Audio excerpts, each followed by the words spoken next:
I don't like to do it, but Tim Cook has done something I have to agree with. But we'll get to that next. Not next. We'll get to that soon. For right now, on privacy news, Firefox, they want to come on and help you fight privacy by selling a VPN by advertising it through the browser. Firefox, you've lost your ever-loving mind. Yeah, I agree. We should probably have VPNs. Of course, I of course use VPN. I use some, but I'm recommending NordVPN and private internet access, depending on which one you want. You can have a look at the link in the description below, and I will, all the affiliates are linked down there. I'll try and remember to put those up there on the top. Think Life Media, which is tlm.li/Nord and tlm.li/PIA for private internet access. Firefox is pushing the one from Proton VPN, I believe, which is a good one. And the only reason I don't have an affiliate link for it is because I don't have an affiliate program. But basically, they're sharing some of your data with Pocket. Now they're sharing some of your data with these other groups. They're trying to sell ads to you in their system. Firefox, stop what you're doing. Be a web browser, Firefox. Be a web browser. That's why we're starting to not like you again. Just chill, slow down, go back to your core values, and be a web browser. Quite literally, just be a web browser. Okay? But anyway, as you are going on, now you're going to get recommendations. Woo! Firefox recommends! And so now you'll have the little thing when you drop down your hamburger menu in Firefox. Now you're going to get Firefox recommends. Well, now it's a VPN. What if some other company offers them a lot of money to be in their recommends? So now your Firefox browser is going to start pushing ads to you. Firefox, go away. This is actually why I use Firefox on my production systems. They're falling away from their roots. Oh, it appears you're browsing on an unsecured wireless network. Yeah, guys, if you're on wireless networks at the local coffee shop, you need to get a VPN. Don't do that. Most of you guys have your smartphones, which your smartphone can be a hotspot for you, just an FYI. Of course, if you're downloading YouTube videos and things, you don't want to use that data. That's a case where you might want the coffee shop wireless, but make certain that if you are on an unsecured wireless network or any wireless network that's not like you, your family, or a friend's house, you need a VPN. Would I buy it from Firefox? Probably not. Just out of principle that Firefox, I want you to be a web browser. I don't want you to be a portal for the whole world. Stop it. It's not cool. It's not cool at all. But there you go. You can come down here, and they recommend this, just $10 a month. Subscribe now. Which is not too bad in the cases of paying monthly for a VPN. That's fairly mid-range price. The best thing is if you use like the affiliate links that I'll have down below, use those with buy out a year or two in advance, and it'll only cost you like $2 or $3 a month. So I don't like this. I don't like it at all. Yeah, it's a good thing they're trying to alert people about the potential possible needs for VPN, possibly. But again, it's like, what are they determining on an unsecured network? I mean, I'm sure it probably is going to make sense, but regardless, I don't want my browser pushing ads.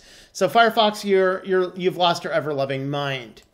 EFF. The EFF is suing San Bernardino County Sheriff over the fact that they are not releasing information about how many times they are using Stingrays. So, of course, now, thanks to the Carpenter case, I believe it was, all police forces in the United States now by law are required a warrant to use location data. Now, that's to collect data. I believe that follows collecting data from the carrier, location data. I'm not completely certain if this covers Stingray. I just can't remember. But basically, they've picked up a Stingray 2012. They've used it 303 times between January 1st, 2014 and May 7th, 2015 without seeking a warrant for those uses, and they are not releasing any of the information, and so the EFF is suing them to get that information released. Who are they looking for? What data did they collect? What stuff was dragnetted in the middle of all of that? So that is kind of what the case is. So this is a case where we need to have more warrants, more transparency in warrants. I think we need some federal laws to shore up the warrants in the digital age and make sure that part of that law is that they can't have these gag orders.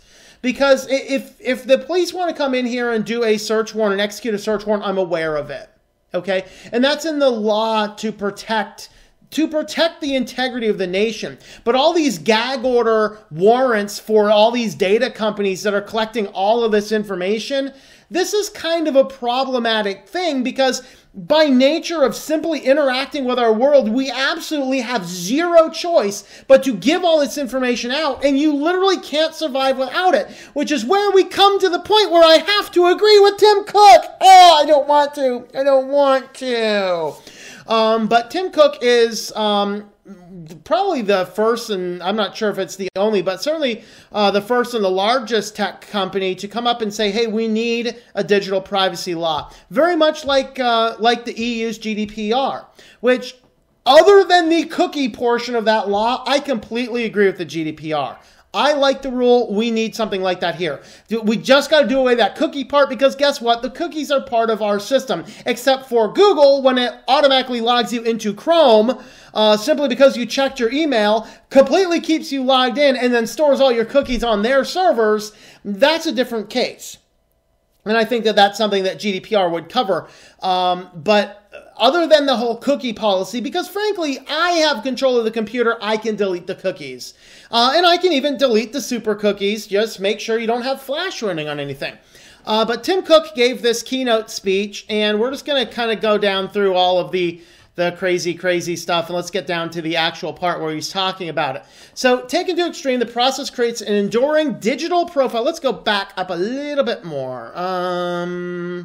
Okay, every day, billions of dollars change hands and countless decisions are made on the basis of our likes and dislikes, our friends and families, our relationships and conversations. Oh, by the way, did you guys see this week that there's dating apps that are trying to get away with the prejudicial dating among your race by pushing you only profiles that are cross-race from you? I just... Wow.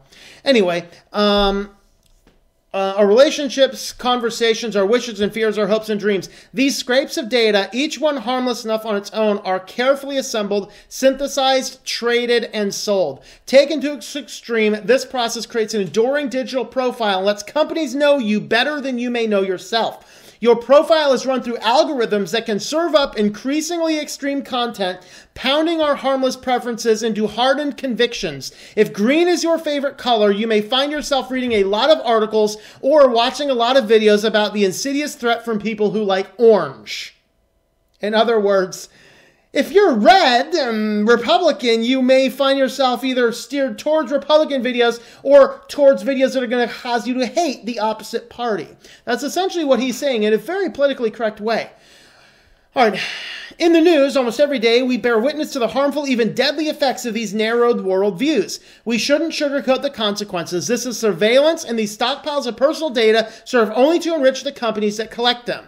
This should make us very uncomfortable. It should unsettle us, and it illustrates the point of our shared work that the challenge is still ahead of us.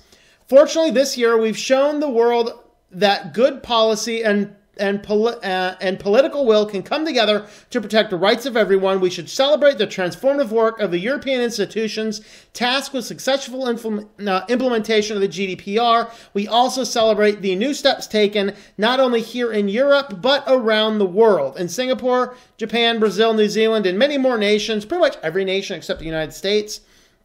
It is time for the rest of the world, including my home country, to follow your lead. So this is basically all just saying we need better privacy rules in this country, and we absolutely need them. Because with everything being absolutely no matter what, with everything scraping up, you cannot buy something without giving anything. I cannot even renew my driver's license without going on the internet. Okay, if I want to buy something, some company, in fact, 13, 14, 15, 20 companies are collecting all that data, and it needs to stop. Stop collecting my data. Just stop. We need rules, we need laws to say, I don't want you to have it. You can't have it. Period. Do away. Done. Absolutely out. Done. You cannot do it. We need to have a national system that says this name cannot be in databases unless I'm directly doing business. We need to put an end to every bit of trading and selling data. We need to shut down every analytics company that is collecting, selling, trading, and analyzing our data. We need to take control. We need to have places where a company can't collect my data, they can't send me junk mail, they can't send me junk email, they can't call me on the phone, they can't do crap because I haven't done business with them and I don't want to do business with them. Holy crap, we need to stop. We need laws in place to take all this data, delete it from the servers. Absolutely, I'm fired up about this. I'm so fired up because this last couple of weeks, man, just the amount of things. Like, I wanted to just buy a simple WordPress plugin this week. And it's like, the guy's like, we need all this information. I'm like, why? I'm paying with PayPal. You're getting your money. I'm paying with PayPal. I have a PayPal account so I can, like anonymously buy things. It's not anonymous, but secure more details buying things than I would otherwise. And this is a fly-by-night guy that's got a few little plugins for sale. Okay, so what do you, it's like, and I don't want you to have all this data. That's a different story though. Let's talk about this one. This one pisses me off. We're talking about churches earlier. You realize that almost all of your big churches, unless they are super big and have their own internal everything, almost all of your mid-range churches in this country are using a system called Community Church Builder. Okay, Community Church Builder, like all things, it has terms and conditions and privacy policies. It's a cloud-based, centralized, and it's all on AWS, which probably means it's an unsecured server. And it's all on cloud, it's all backed up, and we take your privacy seriously. And of course, terms and conditions for all these churches, you got to get people's consent to put this information in there. 2 churches in this town at least have my information there that I don't have anything to do with. They've picked up my name somewhere. Like, oh, this is a Christian. Let's just go and put his name in. So that company's about to get a certified letter from me that says cease and desist for having my data in any of their cloud services. Because I don't want it there. I didn't ask to put it there. I didn't confirm to put it there. I didn't agree to put it there. I didn't consent to put it there. If it's still there when the place gets hacked, and it will because everything online is going to get hacked, then I'm going to take that certified letter and I'm going to shove it so far up their rear ends, I'm going to sue them for everything they have. Because I don't want them to have that data. Period. You're a church. Behave like it. Holy crap. Holy crap. Church Community Builder. I didn't consent to put my data there. So I keep on meaning to draft this letter. But this is exactly what Tim Cook is talking about. Exactly what he's talking about. We need data laws in this country so all these companies can't just scoop stuff up. Ooh, he showed up in an event once. Let's put his name in the database. Ooh. Guys, that's not what we need to do. Particularly you religious organizations. Stop it. Have a little bit of integrity, for crying out loud. How about the golden rule? I'm not going to take your stuff and put it in some cloud service belonging to somebody else. Don't do the same with my data. It's called the golden rule. For crying out loud. And that's why I write Christian books, so I can challenge these things. I know, I feel like a, bad example of a Christian right now. I'm a ranting and raving lunatic. But, that's okay. Well, let's move on. Yahoo is finally ordered to pay $50 million and some other costs for the massive security breach. Footnote, Equihax still has no penalties at all. Nobody's even looking into it right anymore. Doesn't make sense to me. But anyway, yeah, Yahoo now has to pay $50 million to United States and Israel. Oddly selective. And then some other fees, which are like, I think like data protection stuff. So anyway, they have to pay $50 million for other data leaks. I don't know. That's kind of crazy. Let's see. They said the fund will compensate Yahoo account holders at a rate of $25 per hour for time spent dealing with issues triggered by the security breach. Yeah. Where is the equivalent thing for Equihax? Okay, if Yahoo gets $50 million for their silly little email server getting hacked, which, very few people have used, what about Equihax? Someone should be strung up there on that one. Holy moly.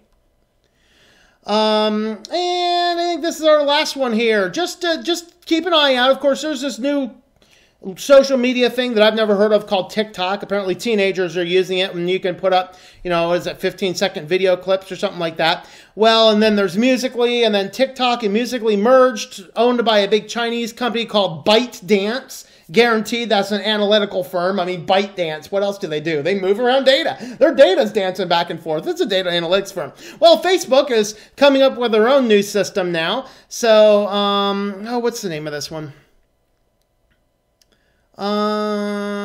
Lasso. So if you see Lasso, yet another Facebook company, guys, just burn it with fire. Burn it with fire. Burn it with fire. It's Lasso. It's Facebook. But anyway, you know, Facebook is coming up with another one. It's yet another social media startup app to impress your teenagers and your little kids. And so it's a Facebook company. So be careful with that. Just an FYI. Keep an eye out for that. But I hope you've enjoyed this video from Switched to Linux. If you'd like to help support the channel, check out the links at the top. There is another video over here. You can check out our Patreon page down here.